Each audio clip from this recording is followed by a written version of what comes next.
AKHAND Sidhu, a reflection of AKHAND Vidyashram, the Impeccable Wisdom, is the second in the series of Akhandata.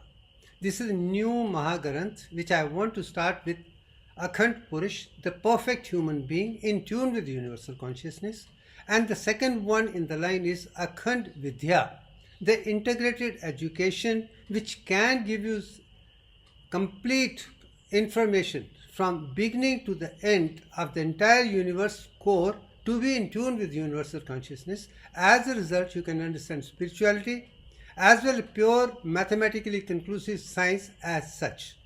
The one which I have used ever since my childhood to come to Divyank and Akhandata is what I am going to show a glimpses of it step by step.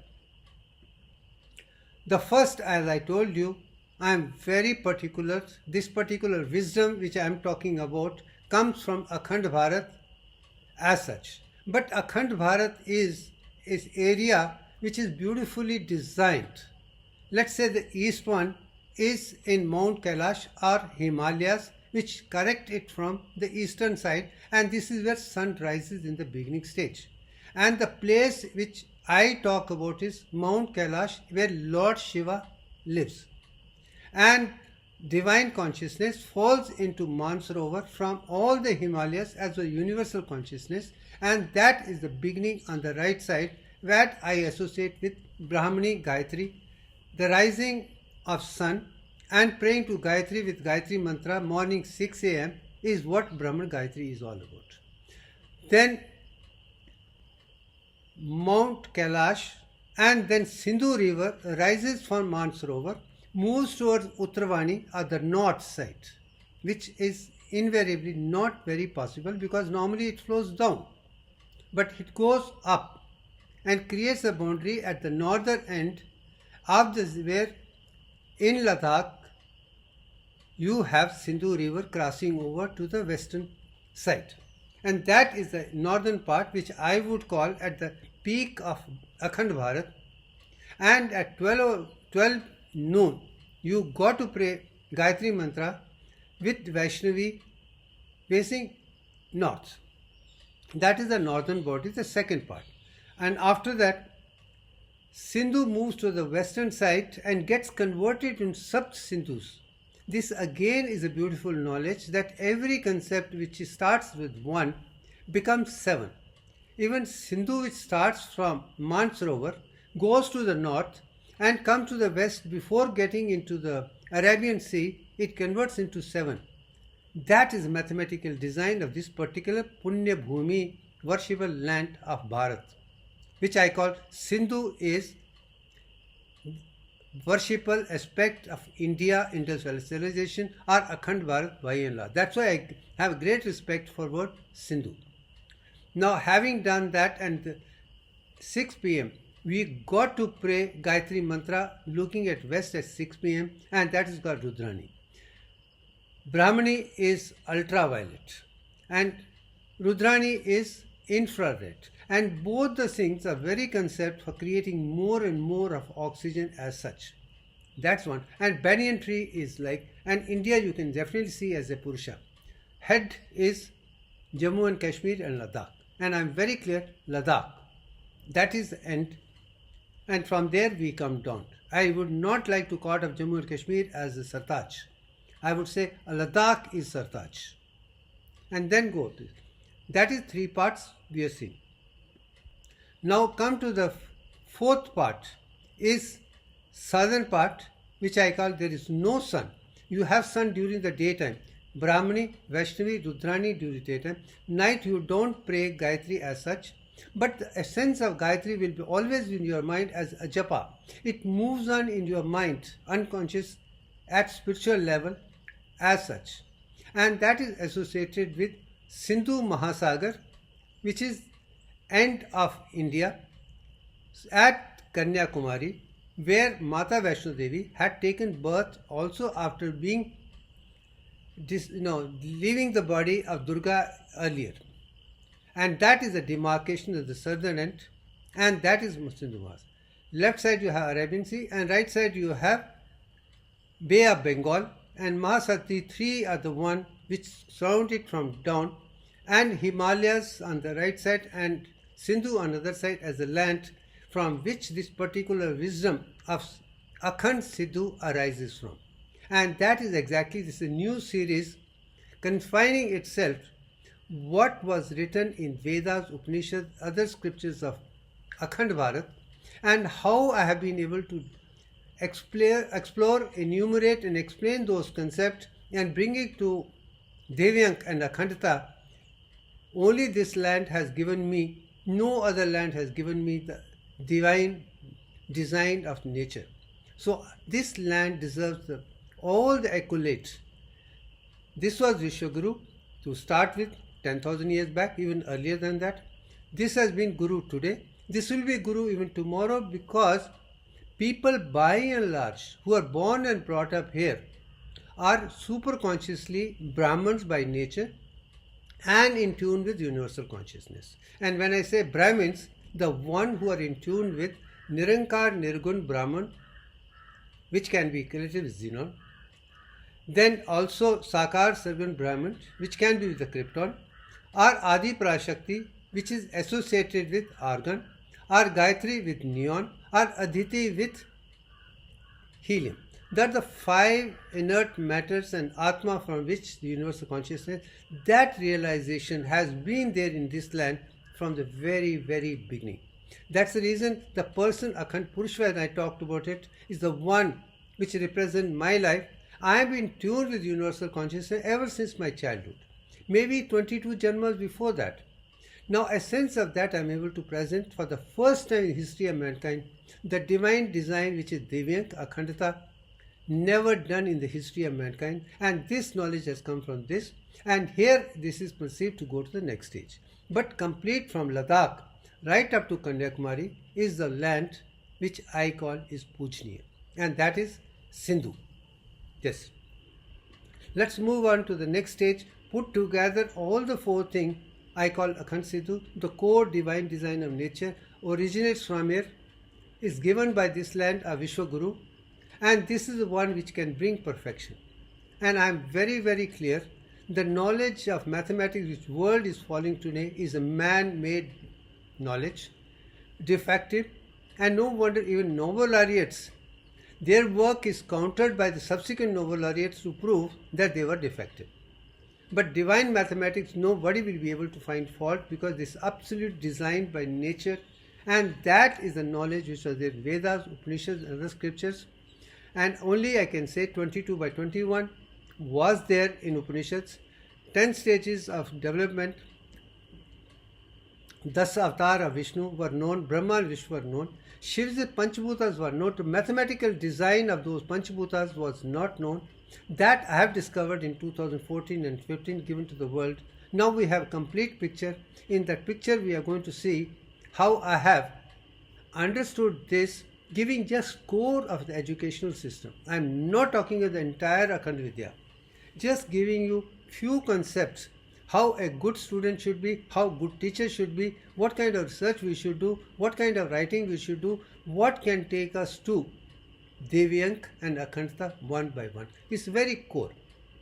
That's it. Now come to the question, as I've been saying very clearly. My mission is the impeccable wisdom, knowing which everything is fully known.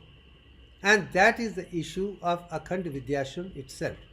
My greatest discovery, as I've been saying, is Divyank, the divine design of nature, which with the perfect objects are concerned.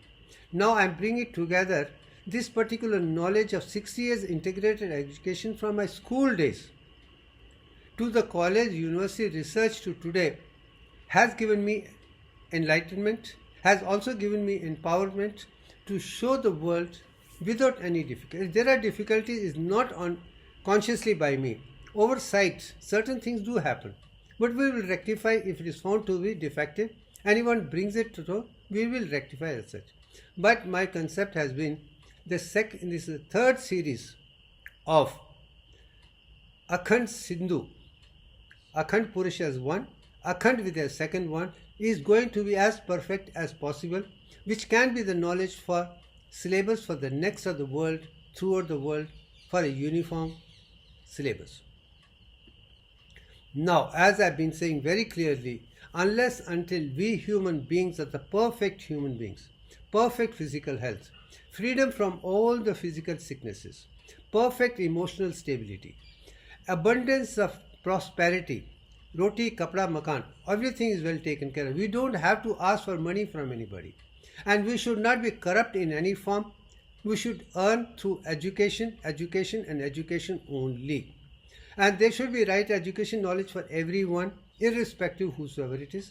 Abundance of impeccable wisdom for everyone.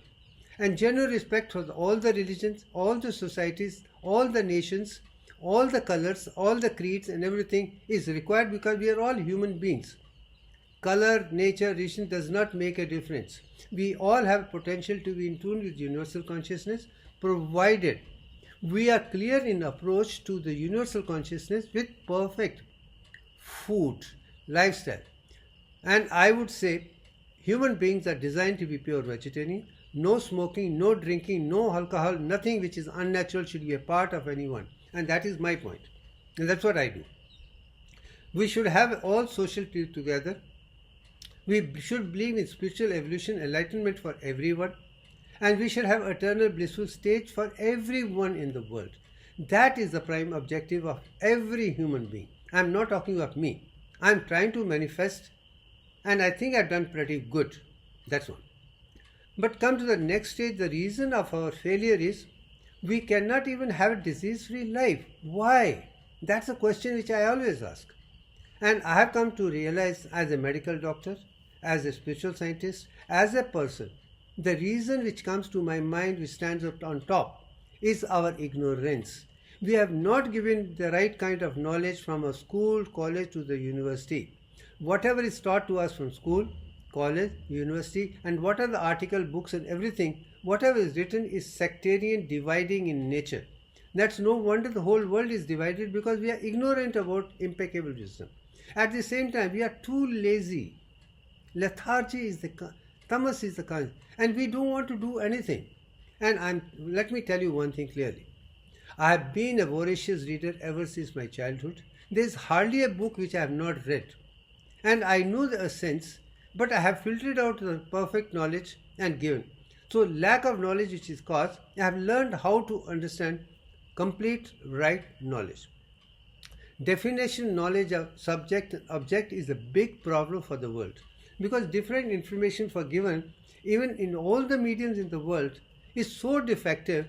To find which is right and wrong is becoming a big issue even for the most intelligent person, because we have lost our capacity to analyze things rationally. We take what is given by somebody as such. And as a child, as a student, I have never accepted anything, any concept just like that. I had to find out in my own way what this particular theorem says. I work it out from details once again, not by somebody else's knowledge. I don't accept. I have to be convinced that it is perfect. That question of going deeper into knowledge, analyzing by eliminating all the defects, I think I have reached Divyank level. And I want everyone to have reflection of finding answers on your own, not going by what others say. Even if you need to experiment, analyze, do it. It is only way to become perfect in every way. You got to experiment the kind of food you have, the kind of things you have. Look at their effects and defects, and if it's making you rise to the universal consciousness, take that is what design. And from my side, that is sattvic food and all the sattvic concept by and large. As a result, we could have a perfect knowledge of human anatomy, physiology, biochemistry, psychology, completely within the physical body itself. And that is what Rigveda is talking about. And that is what Aitreya Upanishad is talking about. That is what all the Upanishads and Puranas are talking about. But to go to that level, you have to be in universal to understand that. No wonder even Vedas are called babbling, because people have not been able to understand the real beauty of it. With a shallow mind, how can you learn something which is divine in nature, which is Shruti? It's the nature's God's. And that is the beauty which I am trying to bring it out. Particularly, it will be more precise, concise hereafter, because I am creating a new Mahagranth for the entire world as such, from integrated human being to integrated knowledge as a second series. Now with that, let's move on to the next stage. Now, Holy Gita is very, very important book to me, and that particular shlok in this particular thing is the most important for me.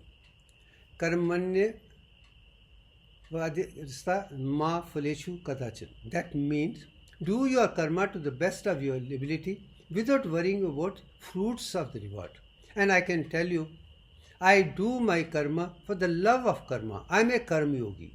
And as a result, I have to have a dharma as a concept. When with dharma, righteousness, I do my karma, I am going to lead to agyan to gyan to vigyan to pragyan to akhandata by and large. So dharma, earth, kam, moksha is concept which is seen in this particular shlok of Bhagavad Gita itself, and this is a sense which is the most important for me. I have to do my karma like Lord Surya Bhagavan 24/7 without worrying about anything. Give and forgive. Not get and forget. We should be in a position to give. That only universal consciousness is. Everything has come to us by that, and we are the complete reflection of the divine consciousness. Pindant, Tan, is a reflection of Brahman, the universal consciousness. We are identical reflections. The day we realize we are made in the divine design, only then we can come to that level and give the world Divyank Ratio, Divyank Sequence, Divyank Infinity and Akhandata by and large, because I have believed in that ever since my childhood. No wonder my academic records from school, college to the university is excellent, because I was always looking for perfection. They are records by themselves. And then go to the person who is in tune with universal consciousness, everything he will be able to get. And that is what my point is. If you do karma to the best of your ability without worrying about fruit, but as a result you will get universal consciousness. Everything which completely makes you one with universe is yours. That is the beauty of these two lines of Holy Gita itself. And as a result, I also realize it also talks about, Katha Upanishad talks about two souls.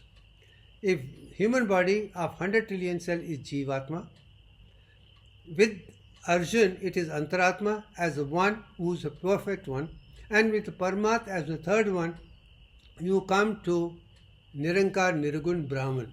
When all the three are Tret Para Vidya, which is beyond Advait and Dvait.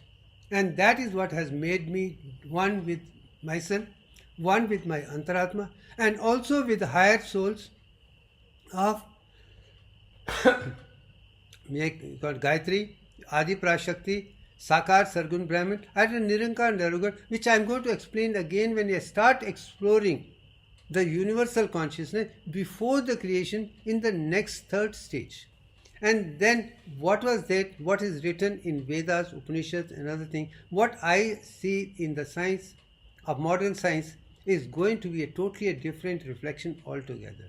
I am going to start with 5 inert matters and Atma from which it started, zero it started.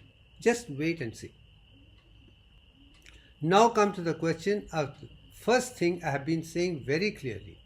I do not want any child to be exposed to anything which is external for first 7 years. He or she should be allowed to develop the brain fully to the stage and see all the world in her eyes or his eyes from Atmic level rather than man-made designs. That's the only we will be able to correct. And incidentally, I seen entire world for 7 years. Nobody told me anything. But with that, the clarity I had seen is what took me to this level of success. So 7 years is the most important. Learn and master from observation of divine nature. Try to understand the structures. And I can tell you, divine mathematics is seen in everything which is there. That's it. And so are the other aspects. So 7 years, please for heaven's sake, do not expose any child to anything which is artificial and external for any reason. All this preschool, LKG, UKG, etc. up to 7 years in my opinion, should be in such a situation where the child is allowed to observe nature on their own. I am not against schools. They can go to school, but no examination, no force. Let's expose them to all the 64 arts. Have a big Gurukul system which was there, exposed to all the 64 arts. Let them see things by themselves, observe things by themselves, without discussing, just observing. They would become perfect. And that is my. And you should have schools without any examination, at least up to 5th standard. Let them learn to develop things on their own. If you can do that, the world will have very intelligent geniuses who will think from Atmic point of view, perfection point of view, not man-made designs. That's it. Now comes the question. My greatest wisdom came to me when I was in a primary school in Katra itself.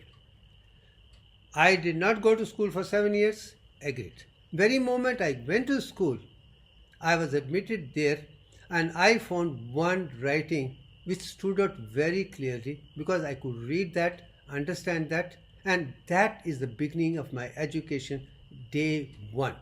And I'm glad I learned that at the age of 8, and its greatest wisdom, which is my center from 8th year till today, and it will be there for Janmas and Janmas and Janmas. What is that? This is, I call it AKHAND Vidya's essence, the impeccable wisdom. But this is the 2 lines. Vidya dadati vinyam, vinyat jati patra tam, patra tam tavat dhan utpati, dhan udharam tat sukham. This is Hito Upadesh, which talks about right education, the impeccable wisdom, makes you very, very humble. And I can tell you, literacy will make you egocentric, but education will make you very humble.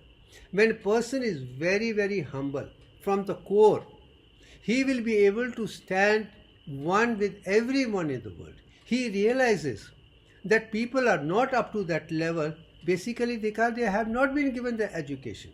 He will blame the education, not an individual as such. When I look at the world, I don't blame anybody and saying, oh, you haven't come. But how can I blame anybody when you haven't given the kind of knowledge which is there? Now that I am giving, I expect everybody to have, and they will be as enlightened as I have been. So we should also give the knowledge which is beyond any doubt. And that should be impeccable wisdom which I am talking about. When such a united family creates and works together, is the second stage. There will be lot of abundance of wealth, material wealth, prosperity, completely. And wherever there is a prosperity, there is righteousness, and where there is righteousness, there is comfort for everybody. So we should work in such a thing that all humanity works together for world peace. Create everything required based on our equipments, our skills. Not everybody can be like a Brahmin, like me, I agree. But there will be people of difference in an industry. You have menial workers, you have business people, you have administrators, and you also have wisdom people who take decisions. These all the 4 are part and parcel of universal natures. They are varnas based on their qualification, skills and otherwise. A fully equipped farmer would know how to produce beautiful products. Similarly, all of them are known. When you are only one concept in one, you become like one particular specialist. But when you know all the 64 arts and sciences, only then you become Brahmin. A Brahmin has to know all the 64 arts. Administrator may be 48. This is 32. Maybe Shudra or the skilled people should have 16 arts. That's what I'm talking about. That was the beauty in this.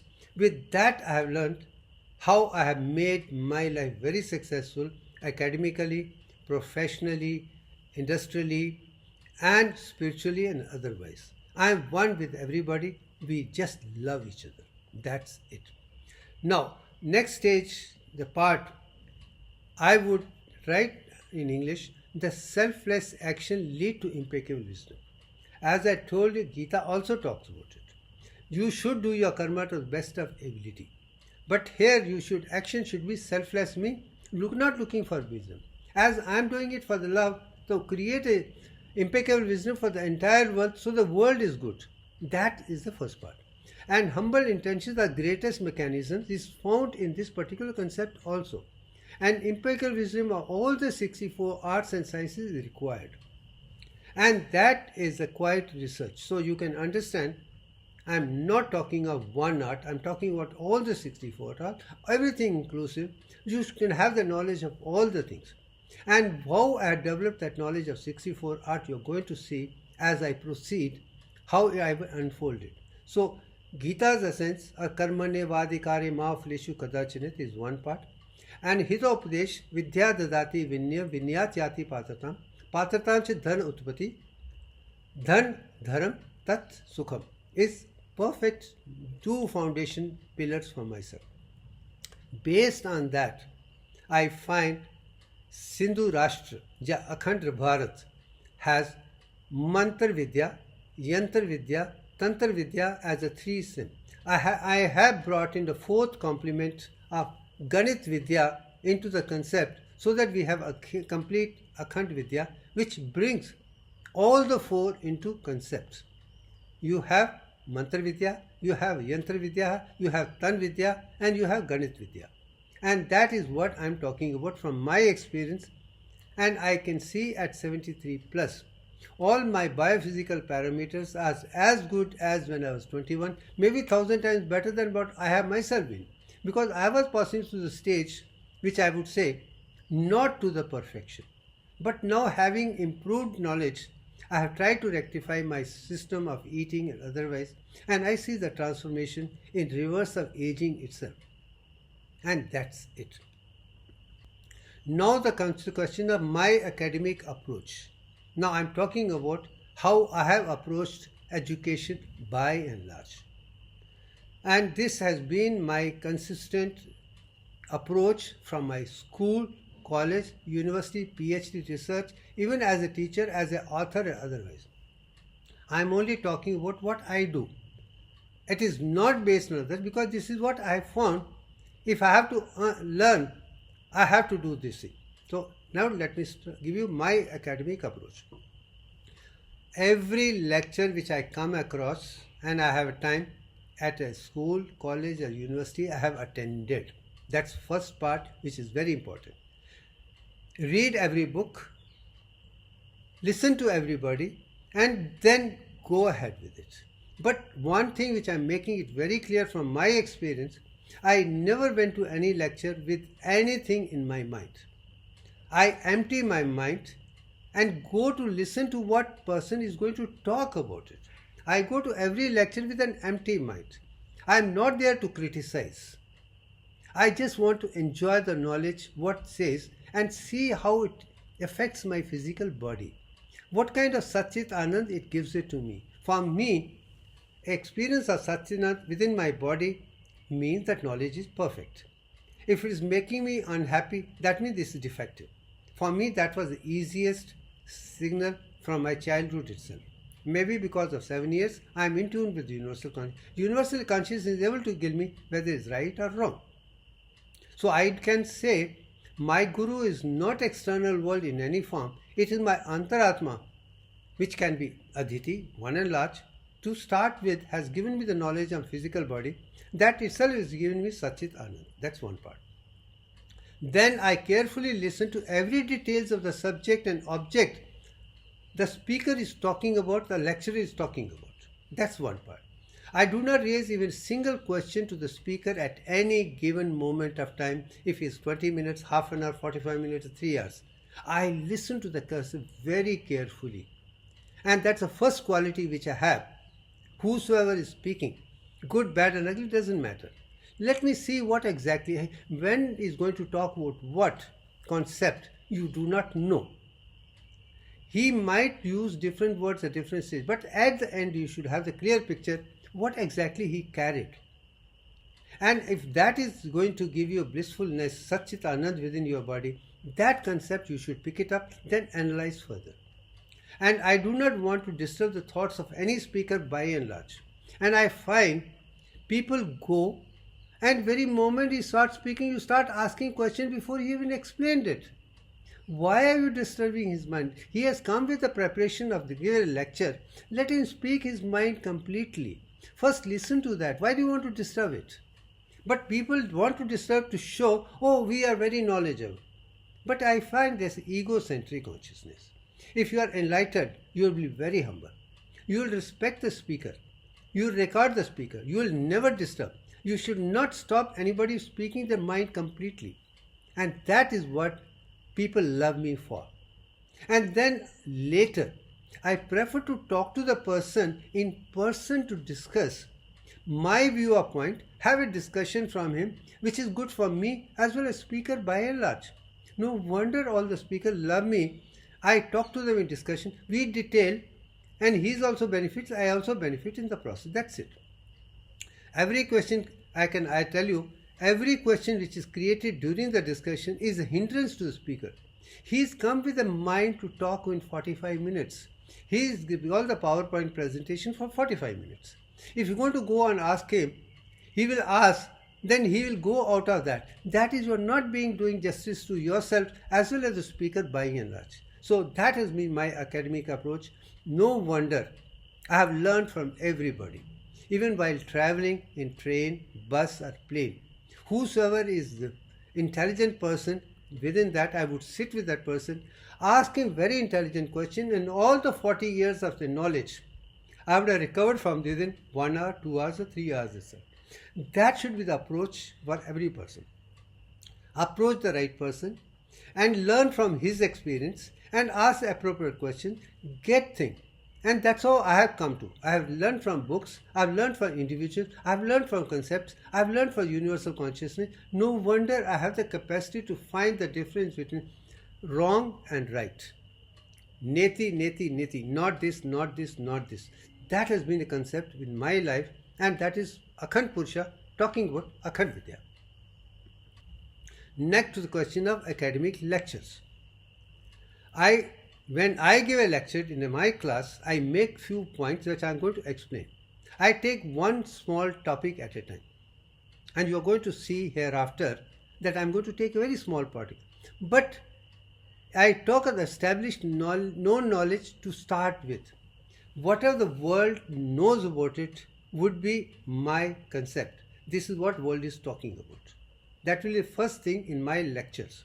Second thing, all the defects of the subject and object I would bring to which do not make any sense to me.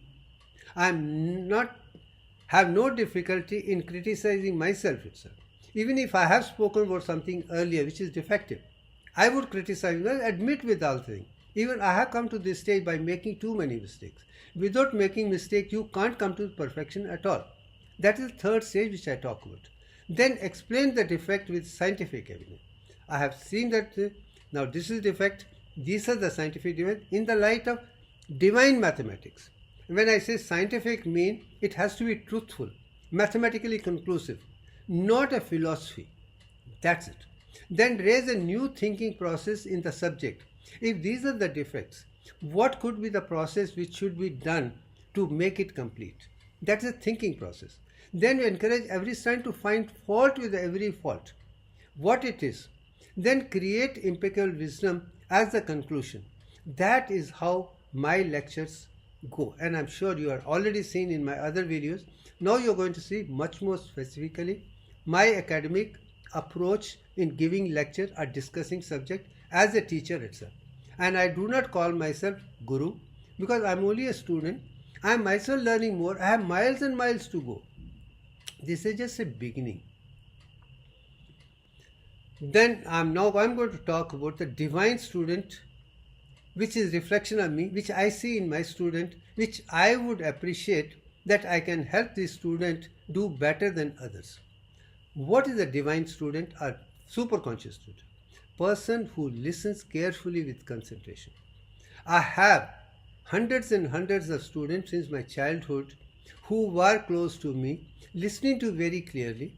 And when they were listening to very clearly, understanding concepts, I can tell you all those students are done extremely well. And first example goes back to when in 10th standard, a very average, below average student came to sit next to me, Arun Kumar Sharma, got the second position university after me, record. That's it. But subsequently also in 11th standard, in medical college and later, students who spent quite time with me, they have all have gone to centum, centum and centum. And that is what I am talking about from my experience. I have seen hundreds of students, but they were carefully listening to me with full concentration. Even my last student who stands out is also the example of the same nature. Then, I do not ask a single question during the lecture, I told you. Similarly, they should not ask a single question during lecture, just listen to me carefully. And they listen carefully is a question. During discussion, I bring first lecture which I have given in my understanding, then we go to the discussion on the subject. But when you start the discussion and dialogue on the subject, you should fight like a fighting tiger. That is the Gurukul system called. The Guru and Shishya would fight as if lions are fighting. Unless until you have the capacity to fight, to find the concept, you can never find a concept. Whatever may be your doubt, good, bad, ugly, doesn't matter. You have a doubt, you have a reason to know it.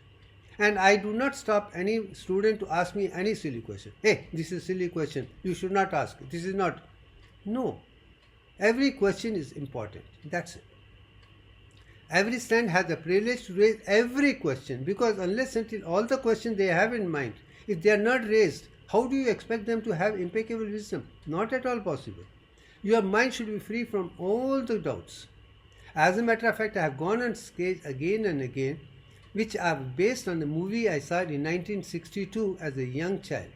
A song from Sasural. एक सवाल तुम करो, एक सवाल मैं करूँ, हर सवाल का जवाब ही एक सवाल हो. That means we will have a dialogue and answer questions will be such a way. Your answer should be like a question which will lead the dialogue further. If you have that, you go to impeccable wisdom thanks to that song. I think it is by Shailendraji. Beautifully done. It is my precise and quiet duty as a teacher to clear the doubts of all the students who are there. But I do not find too many students asking questions because they are not even listening about it. And I want them to ask questions on what I have spoken about it primarily. But of course, then they can always raise intellectual questions by and large. That is second quality of divine nature which I expect from my divine students. I expect students to convert answers into questions. This is what I was talking about. And one question is into answer. As a result, I can tell you, you go for examination for something. Examiner asks you one question. But based on the question, you answer in such a way that person is fully satisfied what he knows.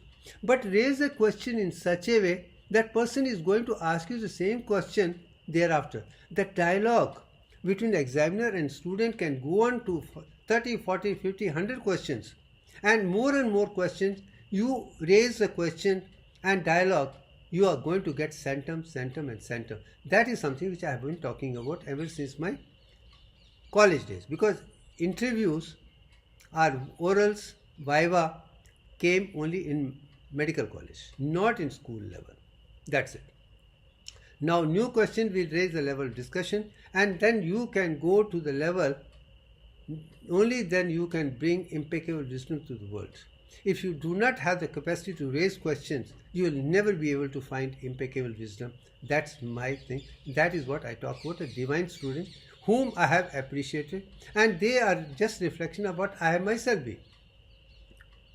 Now, other natures or characters which of a divine student which I look forward for impeccable wisdom. They should have the desire for impeccable wisdom. They should not be satisfied by imperfect knowledge. Till they are fully understanding the concept very clearly, A to Z, we cannot go to impeccable wisdom. That should be the desire. They should be very focused and hardworking to find the right knowledge. They should not be tamasic, you should not be allergic, you should not be under-focused at all. They should be focused and should be hardworking to find the wisdom. Hardworking does not mean you work together. And I can tell you from my experience, I don't think I have ever read more than 2 hours or maximum 3 hours in any day all my life. And people who study for 10, 15, 16 hours, I have not seen them doing very well. Whereas I do just 20 to 25 minutes at a stretch, then take it off, reflect on things, and then come back and go to the next stage so that memory is fresh and registered in my brain one by one. And that has been my approach since my childhood. That's it. Then they should also, I am making it very clear, I invariably ask a question to every student. Is wisdom more important or marks are more important? And I am told by everybody that the wisdom is more important, not the marks. And I have gone on record to say, for me, marks are more important. That is a reflection of wisdom. What is the big idea of wisdom if you can't convert it into marks? The world is going to see your marks, going to see your excellence, going to see your credentials. They're going to see as the best outgoing student. If you don't have a record of marks from school, college, university, consistently higher and higher and higher, you are not actually wise enough. So focus on getting excellent results. And many of my students ask me, how do you go for excellent results? With the dirty knowledge. I said very clear. You know it's a dirty knowledge. So first concept is, write the dirty knowledge in the answer which every examiner expects. Then raise the questions, what could be better than that? And then convert that into graphic presentation. That's what I'm going to talk about it now. Then you are bound to get 100 out of 100, because every teacher would be happy that you are given the answer which he expected. You are also raising questions and giving the answers which he would find enlightening for himself. So he is bound to give it to you. That's what I have done. If I have been excelled, because this is the approach which I always have done, then my mentees always produce excellent results. If you are my mentee, listening to me very carefully, my point is, first learn what is given in the book first, then raise question, then produce a graphic presentation excellent in one picture itself. Once you are able to do that, you are an excellent student of mine. You have learned from me how to represent excellence to the highest level of impeccable wisdom. And I can tell you, my mentees can beat everyone in every field, provided they have learned Divyank and other things from me. Nobody will be able to find fault from them. Nobody has been able to do that. And they set unbreakable records gradually and slowly. And I make it very clear. Peaks and valleys are not there. You start, then your flight should not be like a rocket or peaks and valleys. It should be like rising of an aeroplane. Gradually and continuously go up. That should be the approach of every divine student on other characters. Now there comes the question of teachers. Why I say the teacher is very, very important, and what are the different kinds of teachers we have in the world, and what they are trying to teach us is the concept which is very, very clear to me. When I see the teachers ever since my childhood, let me classify them into what I have seen. The first teacher, I call them dictator teachers. They are copycats. They dictate the subject as written in the books and other journals. They come preparation with that which is found, and that's it. And they do not talk anything other than that. They copy the thing which is there in the good, bad, ugly, everything as such. And what is the result of that particular result? We remember then for a day or two, because we are not convinced about it. We know we can read that ourselves. Then what is the big idea of going to class if you're going to see the same thing which we can read by ourselves? It's not going to help anybody. That's one. So dictators by and large is unwanted teachers at all. We can do without that. We can read that in our books, in ourselves, because they are not giving anything more than just replication. Second is the concept teachers. They explore, enumerate, explain the fundamental concepts in detail. They are 1,000 times better off. When they explain the concept in detail, one by one, this is what it means, this is what it means, this is what it means, student will remember it for a week, more, even longer than that. But that knowledge you need to build up further. He has given you the concept. Now you've got to go beyond to the higher and higher levels. This is second concept teaching, much better than dictator. But there are third kind of teachers which the world knows as the great teachers. They call it applied science teachers. All the Nobel laureates, greatest teachers in the world belong to this side. They say this is science and this is applied, this is how it is. So I explore the fundamental concepts of science, not philosophy, not the idea. And once you talk about it from philosophical concept to the scientific level, you become much clearer in the process. And then students remember for a long time, and this is the three kinds of teachers we have in the world. But all the three are doing very well. But are they really taking you to the impeccable wisdom? No. They are giving us the knowledge what exists. They are not making us understand concepts which we do not know. And a good teacher should be able to make you understand what you know and what is defect, and also help you to make optimum use of your brain completely. All the lectures which I hear are audio and visual only. When it is audio, it is focused onto temporal lobe, hearing lobe. When it is visual, it is occipital or visual cortex. These are the two lobes which get activated this particular knowledge of these three teachers by and large. Audio visual imagery is good, but it's not complete by itself to remember for the rest of your life. Can you think of something which I'm going to talk about it as a teacher, which I've been doing ever since my young days? And I can tell you every student is also a teacher. I have taught that to my friends, my classmates, my juniors ever since my school days. And I continue to do that even today. Now let me take you to that level to make you understand what I am talking about. Now an ideal teacher, and I tell you, I am talking about myself now. I am not talking of somebody else. This is something unique to Shiv Bhushan Sharma only. I have not seen somebody else in my entire life doing till date. But I have been doing ever since my young days. The first concept which I told you applies the audio-visual medium for introduction. I use audio-visual product. This is the temporal region, this is the occipital region, this is the information which is available, good, other thing. Has to be a beautiful presentation as you are seeing my PowerPoint presentation, audio-visual only. You are listening to me, you are seeing that. You are not doing anything more than that. But it has given you much more clearer idea of the subject of discussion.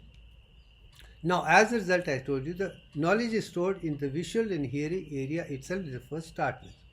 But during interactive session, the students are encouraged to apply the sensory and motor nervous system to reinforce the data. Information, knowledge and wisdom in different parts of the sensory system, motor associated with the brain. Now I am bringing to the brain 100 billion cells which have the 20,000 memory synapses possible. So entire nervous system by and large should be in a position to give the knowledge which is impeccable, stored anywhere and everywhere. So I am bringing multi-dimensional approach. Most of the students by and large are good only in 3 stages. That means length, breadth and depth alone. Going beyond to 10 stages which I can do is not happening because they are not trained that way. But how do I bring them the wisdom for the rest of life? Because after listening to the whole thing, I ask them to convert that with the help of hands into graphic presentation. What the lecture is whole thing, make into graphic presentation with their own hands. So bringing motor component and also associated component, give left side of the brain which is logical and mathematical is male side, but female side or the right side is multi-dimensional. So bring the beauty of both mathematics, logic and diversion in all the things. When I put together, then they store information stored throughout the brain. You can start from anywhere and take it to anywhere. That's why my lectures by and large are extempore ones. I give it, but I can bring in the multi-dimensional because I'm good at that. And that is what I teach my student, how to learn to use a motor component to reinforce to the highest level by and large. That's one part. Then come to the question of next stage, Akhand Vidya's 10 stages, which I am going to talk about it step by step.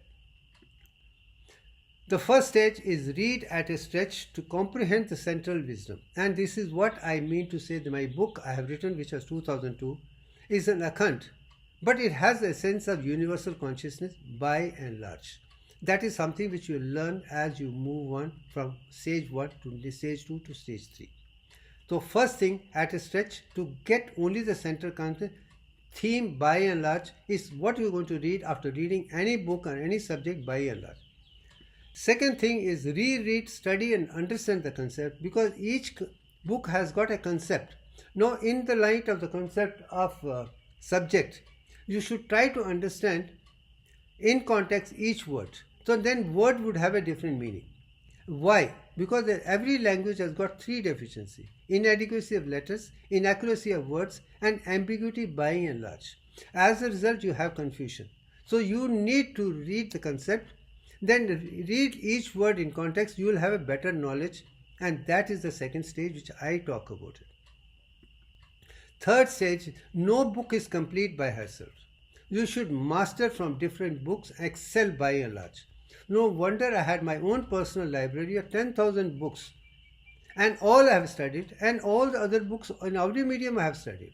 All the knowledge there in my brain. Now I have the concept, I know the expansion, and also the entire knowledge by and large is the 3 first steps which are important for Akhand Vidya by and large. Now come to the question is, now I am going to bring another concept which I learnt as a child in Katra school itself.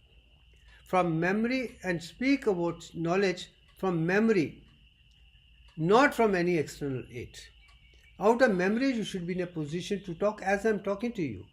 The more and more we share the knowledge, more and more the knowledge will grow. This is what I realized from Hindi. Saraswati के भंडार में बड़ी अपूर्व बात, जू जू खर्चे त्यों त्यों बड़े बिन खर्चे घटियात. That means more and more we share, spend, the more and more it grows. It will not become less if it is not so. But when you don't share, the knowledge will disappear over a period. So we need to make sure we share the knowledge with the world. And that is what I am doing at this stage. I have seen it. Now the world needs to do it. I am taking the opportunity to share it. And that is what I learnt in Katra school along with Vidya Dadati Vinyam. Now reinforcing the divine law of nature, I learnt the concept as I told you in Katra school itself. Now come to the first is genuine research. I am going to talk about it. Every subject is good, but doing research on existing things alone will not help.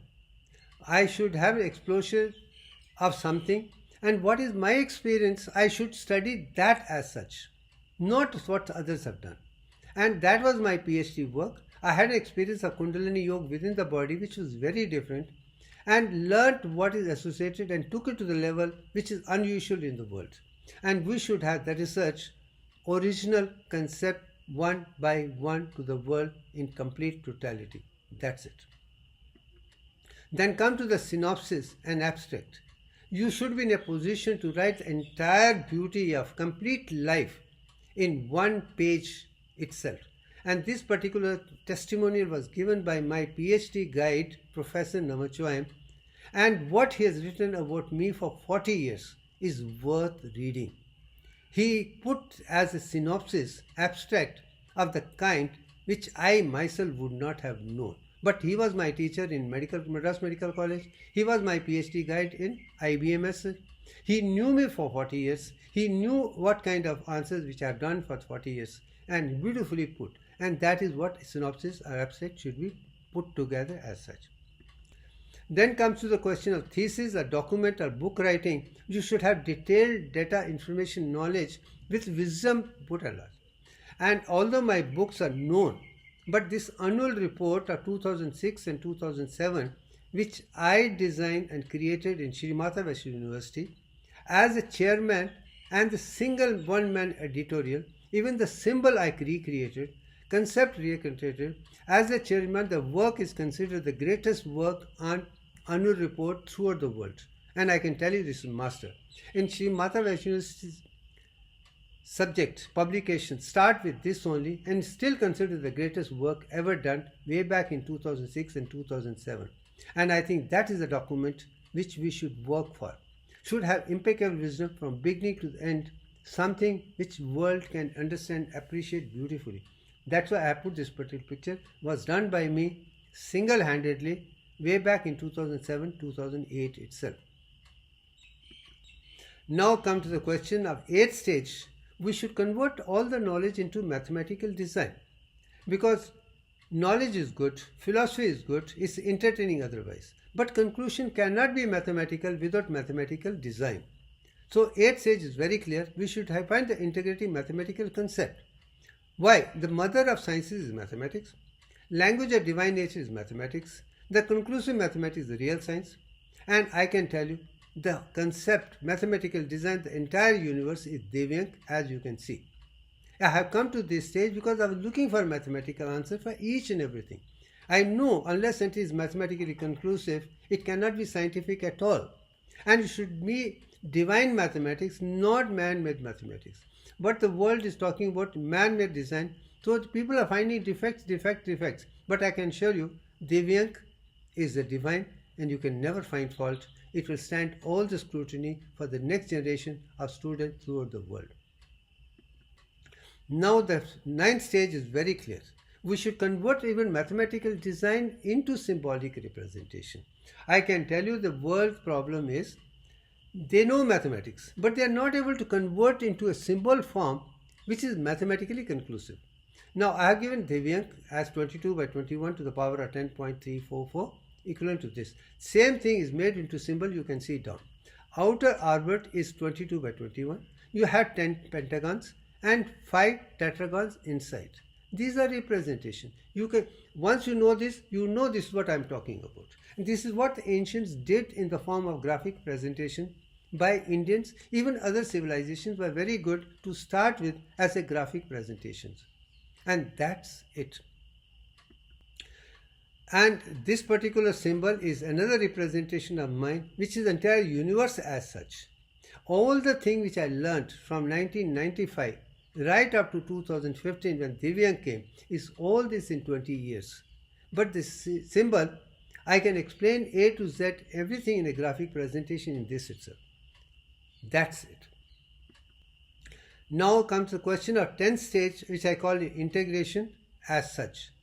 You should have a horizontal widening and vertical heightening. So if normally you have horizontal convert into 100, then vertical also 100.